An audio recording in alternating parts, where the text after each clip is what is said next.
You know, we're starting to make a pattern on how to catch some of the bigger fish here. Usually takes you half a day on a lake you've never been on. Up here, try to figure out, you know, are they shallow water on the main lake? Are they related to weed? Ooh, like that one. Another good one. Another good one, Right Dan. out. Oh.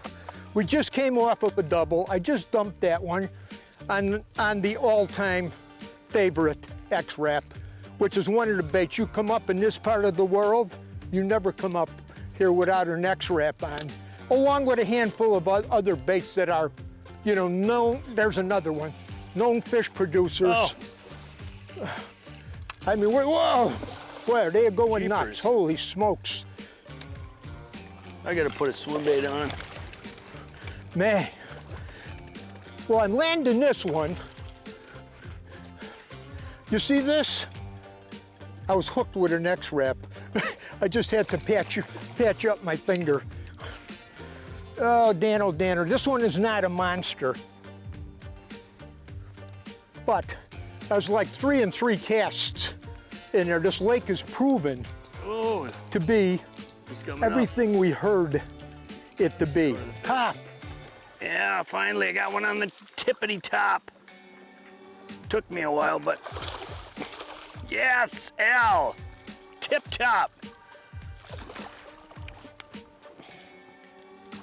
Boy, like I said, man, these fish are just tougher than nails. And up in this Atikokan region, they love a topwater bait, and that's a good thing, because a lot of guys love fishing for smallmouth bass on topwater baits. And that's just one of the baits that work up here. Let's break down horizontally and vertically some of the best baits to fish for smallmouth in this region. There we go. When it comes to the majority of shield lakes up in Canada, you have to know they can be very rocky. So that means dragging jigs around on the bottom can cost you a pretty penny in baits. From our experience, horizontal moving lures are a good, safe bet. You can move pretty quickly, fish often show themselves, and you rarely hang up on the bottom. From the surface down, we prefer the Rapala skitter prop in most situations, but all of Rapala's topwater lures have a certain time and place when they are the most effective. Next, never forget the Rapala X-Wraps. This suspending slash bait produces fish spring, summer, and fall. We prefer loud colors for smallmouth. A swim bait of some sort is a must-have. We like the VMC Hybrid Swim Bait Jig rigged with a Big Bite hybrid swimmer.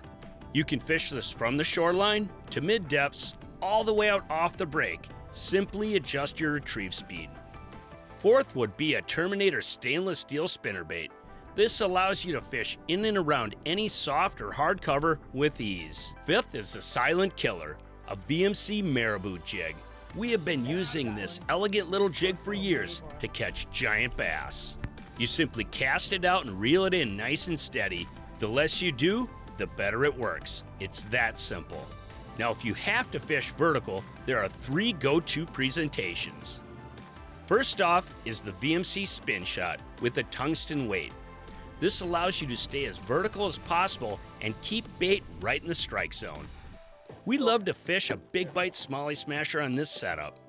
Up next is the VMC Neon Moon Eye Jig, rigged up with a soft plastic like a Big Bite Sensation Slim Minnow held right over the side of the boat. We call this moping. Simply drop the jig halfway down where you mark fish and just let it hover, and smallies will come up and smash it. This is a crazy effective presentation we pioneered years ago. We have done this in depths from 10 to 40 feet of water. Now, we cannot forget a tube. Like we said, many of these environments are very rocky, so if you have to fish with a tube on the bottom, we prefer a VMC tube jig, rigged internally on a 2.5-inch Big Bite salt tube. Finally is a VMC Ned rig jig and a soft plastic profile like a Big Bite trick stick. This is a no-brainer presentation. You throw it out there and just let it sit on the bottom. Fish will just pick it up and swim away. Now, you may say, well, Dan, that's a heck of a lot of different lures, and it is. And the reason you have to have so many different styles and types of baits when you come up here is because at any given time they can be on something really hard. You know what I mean? You can get into a position where they're just on top water baits and they won't hit anything else. So you have to have a lot of different baits, and you constantly are mixing stuff up, trying different things, and eventually over the course of a few days you'll whittle it down to one rod or one bait or two baits, and that's all you really need. You know, this area is just so special. Holy cow. So special.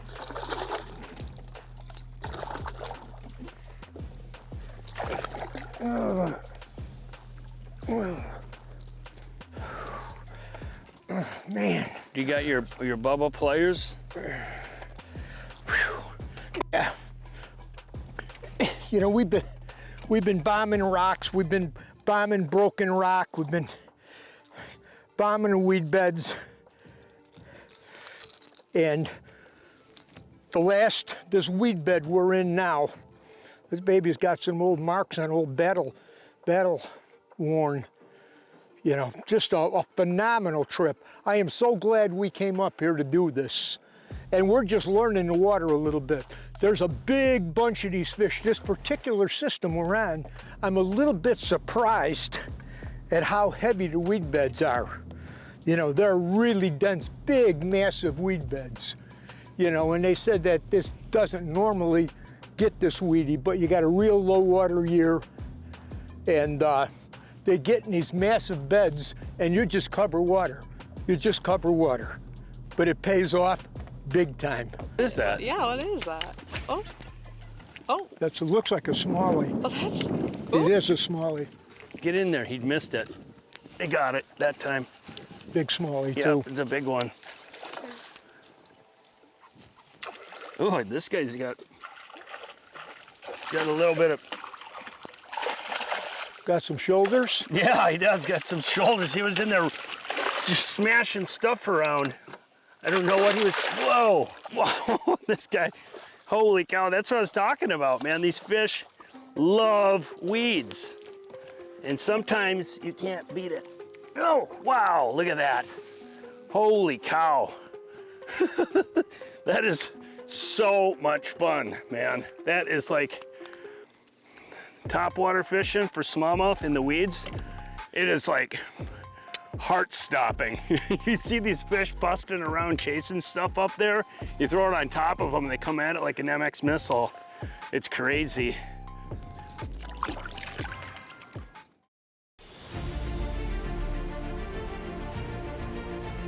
Ontario, the land of giants.